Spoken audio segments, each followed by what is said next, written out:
खुलुमबाय। सानसेयारि बड'सा खौरांलाइनि दिनैनि थामहिनबा 27 जुलाइनि बिसानाव फारियै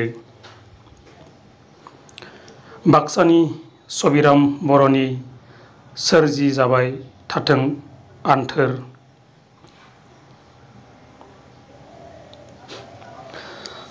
उदालगुरिनि फुखन बर'नि साख्रि, बाक्सानि रैदोम बर'नि गजल खन्थाइ, बिरखोदावनि रजे, मोगथां कुमार ब्रह्मनि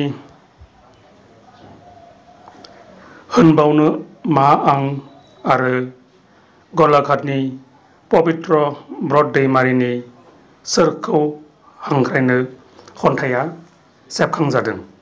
मिजिंथिबायदि सानसेयारि बड'सा खौरांलाइयाव नोंथांनि बेसेन बहरा लिरथिखौ अराय दैथायहरबाय थागोन आरो सानसेयारि बड'सा खौरांलाइखौ अराय अनसायलांबाय थागोन।